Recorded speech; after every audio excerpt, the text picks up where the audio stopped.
ಈಗಾಗಲೇ ಆರ್ಎಸ್ಎಸ್ ಮತ್ತು ಕಾಂಗ್ರೆಸ್ ನಡುವಿನ ಯುದ್ಧ ತುಂಬ ಜೋರಾಗಿಯೇ ಆಗ್ತಾ ಇದೆ. ಇದರ ನಡುವೆ ಇವತ್ತು ಬಿಜೆಪಿಯ ನಾಯಕರಿಗೆ ಬಿಜೆಪಿಯ ವಕ್ತಾರರಿಗೆ ಒಂದು ವಿಶೇಷವಾದ ತರಬೇತಿ ಶಿಬಿರವನ್ನು ಆಯೋಜನೆ ಮಾಡಲಾಗಿತ್ತು. ಸಹಜವಾಗಿ ಮೇಲ್ನೋಟಕ್ಕೆ ಇದೆಲ್ಲವೂ ಕೂಡ ಪ್ರತಿ ಬಾರಿ ನಡೀತಾ ಇರುವಂಥ ರುಟೀನ್ ವರ್ಕ್ ಅಂತ ಅನಿಸ್ತಾ ಇದ್ರು ಕೂಡ ಈಗ ಆರ್ಎಸ್ಎಸ್ ವರ್ಸಸ್ ಸರ್ಕಾರ ಅನ್ನುವಂಥ ಪರಿಸ್ಥಿತಿಯಲ್ಲಿ ಆರ್ಎಸ್ಎಸ್ನ ಮುಖಂಡರು ಬಿಜೆಪಿಯ ನಾಯಕರುಗಳಿಗೆ ವಕ್ತಾರಗಳಿಗೆ ಮಾಡಿದಂಥ ಪಾಠ ಸಾಕಷ್ಟು ಮಹತ್ವವನ್ನು ಪಡ್ಕೊಳ್ತಾ ಇದೆ. ಹಾಗಾದರೆ ಆರ್ಎಸ್ಎಸ್ ನಾಯಕರು ಏನೆಲ್ಲ ಪಾಠ ಮಾಡಿದ್ರು, ಯಾಕೆ ಈ ಒಂದು ಸಂದರ್ಭದಲ್ಲಿ ಈ ಒಂದು ಮೀಟಿಂಗ್ ಅಥವಾ ಈ ಒಂದು ವಿಶೇಷವಾದ ಕಾರ್ಯಾಗಾರ ಅತ್ಯಂತ ಇಂಪಾರ್ಟೆಂಟ್ ಆಗ್ತಾ ಇದೆ, ಅದರ ವಿವರ ಇಲ್ಲಿದೆ.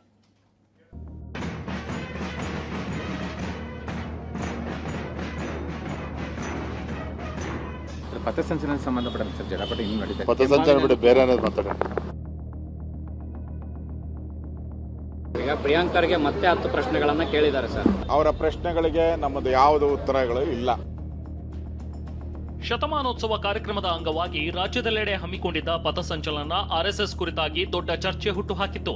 ಸಚಿವರು ಆರ್ಎಸ್ಎಸ್ ಮೇಲೆ ಮುಗಿಬಿದ್ದ ಪರಿಣಾಮ ಸಂಘವನ್ನ ಸಮರ್ಥಿಸಿಕೊಳ್ಳುವುದೇ ಬಿಜೆಪಿ ನಾಯಕರಿಗೆ ದೊಡ್ಡ ಕೆಲಸವಾಗ್ಬಿಟ್ಟಿತ್ತು. ಹೀಗೆ ಆರ್ಎಸ್ಎಸ್ ಮುಖಂಡರು ಸುಮ್ಮನಿದ್ರೂ ಸಮರ್ಥಿಸಿಕೊಳ್ಳುವ ಭರದಲ್ಲಿ ಬಿಜೆಪಿ ನಾಯಕರು ಕೆಲವೆಡೆ ಕಾಂಗ್ರೆಸ್ಗೆ ಆಹಾರವಾಗುವ ರೀತಿ ಪ್ರತಿಕ್ರಿಯಿಸಿದ್ರು.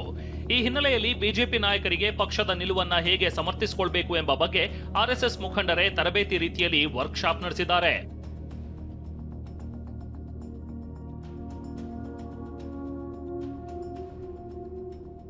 ಇಂದಿನ ಕಾರ್ಯಾಗಾರದಲ್ಲಿ ಆರ್ಎಸ್ಎಸ್ ಮುಖಂಡರಾದ ರಘುನಂದನ್, ನಾ ತಿಪ್ಪೇಸ್ವಾಮಿ ಬಿಜೆಪಿ ನಾಯಕರಿಗೆ ಪಾಠ ಮಾಡಿದ್ದಾರೆ. ಸುದ್ದಿಗೋಷ್ಠಿಯಲ್ಲಿ ಪಾಲ್ಗೊಳ್ಳುವ ಬಿಜೆಪಿ ನಾಯಕರು ಮತ್ತು ಪಕ್ಷದ ವಕ್ತಾರರಿಗೆ ತರಬೇತಿ ಕೊಟ್ಟಿದ್ದಾರೆ.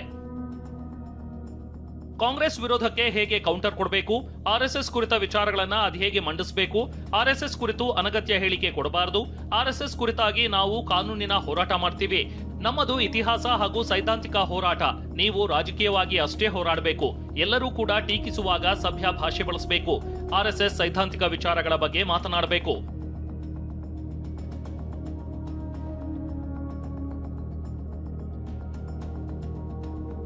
ಹೀಗಂತ ಆರ್ಎಸ್ಎಸ್ ಬಿಜೆಪಿ ನಾಯಕರಿಗೆ ತರಬೇತಿ ಕೊಟ್ಟಿದೆ. ಇದಕ್ಕೆ ಇಂಬು ನೀಡುವಂತೆ ಬಿಜೆಪಿ ನಾಯಕರು ಆರ್ಎಸ್ಎಸ್ ಬಗ್ಗೆ ಪ್ರತಿಕ್ರಿಯೆ ಕೊಡಲು ಹಿಂದೇಟು ಹಾಕಿದ್ದಾರೆ. ಸಂಘದ ಹಿರಿಯರು ಈ ವಿಚಾರದಲ್ಲಿ ಮಾತಾಡ್ತಕ್ಕಂಥದ್ದಾಗಲಿ ಅದೇ ಪ್ರಶ್ನೆನೇ ಇಲ್ಲ. ಬೇರೆ ಇದ್ರೆ ಹೇಳಿ. ಪಥಸಂಚಲನ ಸಂಬಂಧಪಟ್ಟ ಸರ್ ಜಡಪಟ ಇನ್ನೂ ನಡೀತಾ ಪಥಸಂಚಲನ ಬಿಟ್ಟು ಬೇರೆ ಏನಾದ್ರು ಮಾತಾಡೋಣ. ಅವರ ಯಾವುದೇ ಮಾತುಗಳಿಗೆ ನಮ್ಮ ರಿಯಾಕ್ಷನ್ ಇಲ್ಲ. ಈ ಮಧ್ಯೆ ಆರ್ಎಸ್ಎಸ್ ಕುರಿತಾದ ವಿಚಾರಗಳಿಗೆ ಸಚಿವ ಪ್ರಿಯಾಂಕ್ ಖರ್ಗೆ ಸೇರಿದಂತೆ ಯಾವುದೇ ಸಚಿವರ ಮಾತುಗಳಿಗೆ ಮಹತ್ವ ಕೊಡದಂತೆ ಬಿಜೆಪಿಗೆ ನಿರ್ದೇಶನ ನೀಡಿದೆ.